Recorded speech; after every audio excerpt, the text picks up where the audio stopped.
Hey guys, coming on here to talk about a situation that I just recently experienced and not feeling super comfortable with the ideal. And disclaimer in the beginning of this video is that I'm not discrediting anyone else's craft. I'm just, however, talking about what I experience and don't feel comfortable with. So sit down, grab a coffee, listen. So one night, me and Jason were hanging out at the bar across the street, and after the bar, which bars closes early these days, after the bar, we wanted to go to next door at the store, which is like a convenience store, if you will, and we wanted to, grab a couple more beers and head home and relax and have a good day, and have a good night and everything. And so I was like, okay, we do that. The store closes early. Normally it closes at 10. We left the bar at like 9:40. So it closing that kind of early is weird. However, found out that, the next day that the guy had, number two issues. So he couldn't be in there. Oh, my hair is just weird. Anyways. So I was like, okay, Jason, well, let's walk to Safeways. It's 15 blocks from my place. So it's kind of a challenge. Good thing it's all flat level, so it's not up or down. So we start walking, and he's like, "Well, if we're gonna get that, we're gonna, get a bottle of wine instead, and we're gonna get some snacks to eat for the, and dinner as well. And we're just gonna go home and enjoy a good dinner and some wine, and head to bed." I was like, "Yeah, that sounds really amazing." And so we end up, we end up, you know, buying a little more than we can walk home with, which is typically us. And Jason's like, well, can you call an Uber? And I was like, okay, let me look at my Uber. Really cheap, $4 to get home. Amazing. And I was like, yeah, okay. So I clicked on it, waited. This girl pops up. So as we're driving, this is like a 10-minute drive home. As we're driving home, she looks at my necklace and she goes, "Oh, you're a brujo," which means in Spanish means a male witch. But she said another word too. She called me like a sorcerer. And I was like, "Yeah, I am." She's like, "Oh my god." So I've been flying back and forth to Mexico, seeing this witch and trying to take care of my husband and all this nonsense. And I was like, "Okay, before you tell me anything, even that sorts, like, you know, just here's my number, text me and call me, or to actually call me tomorrow, and we'll go from there." She's like, "Yeah, yeah, yeah, yeah, yeah."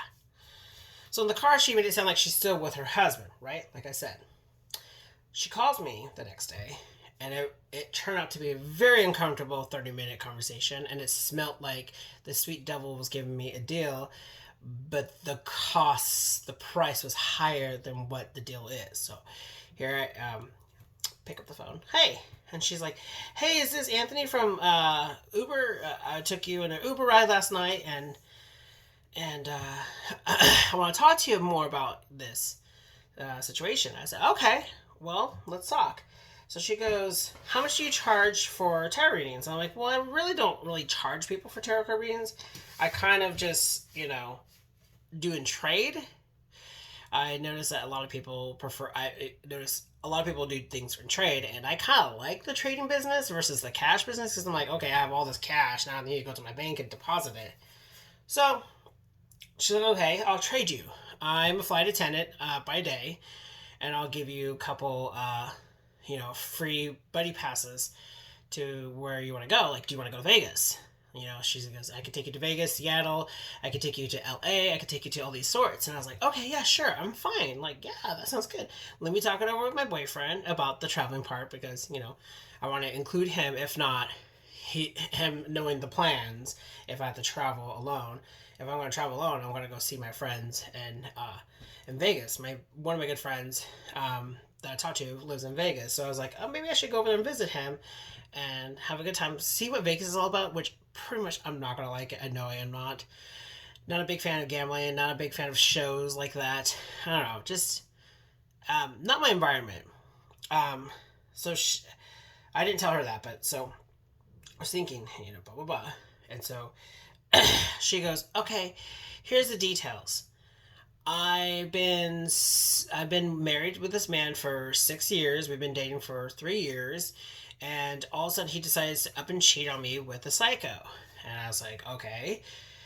And she goes, I feel like my marriage is falling apart, but he wants to move out and live with her. And I was like, well, everyone has their own decision, and obviously he made his decision.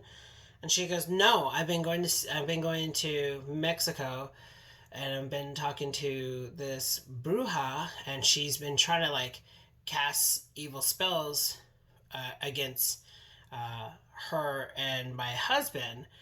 And I was like, okay, except everyone has their own craft. Okay.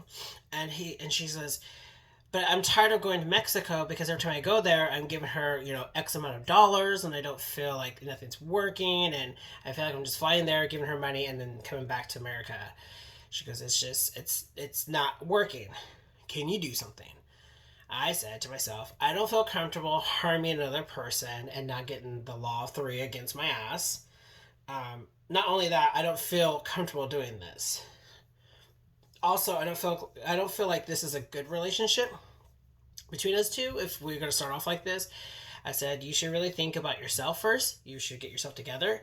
You should figure out why is your current husband, soon to be ex-husband, what, you see that? You see that we're not going to be together? I was like, no, but the advice I'm going to give you is that you should focus on yourself and figure yourself out and take care of yourself versus putting so much energy in how you're going to curse this woman who took your man. Which, to me, my thoughts is your man made a decision on moving out and living with her and being with her, so obviously he's like have the love for you that he once did.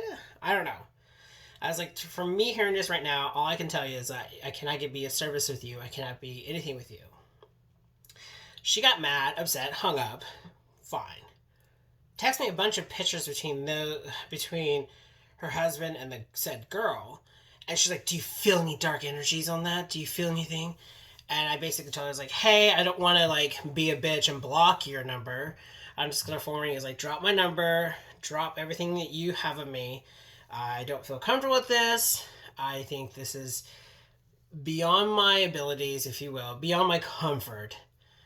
And I think that you should have a good life. I think that you should, go your merry way and have a good day. 2 days later pass. She texts me again.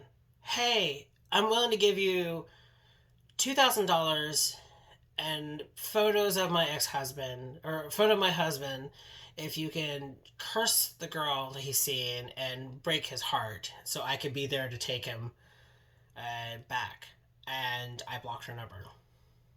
Has this ever happened to you where you come in a way of public and people, public service wise, and they want you to do something that you're not comfortable with and you emphasize it constantly? Leave your comments down below, because I'm like super boggled about this. This is like, it has happened to me before, but it hasn't got this deep. It's weird. I'm weird. I feel really weird. Anyways, guys, thank you for liking and subscribing like always. And I'll talk to you guys later. Bye.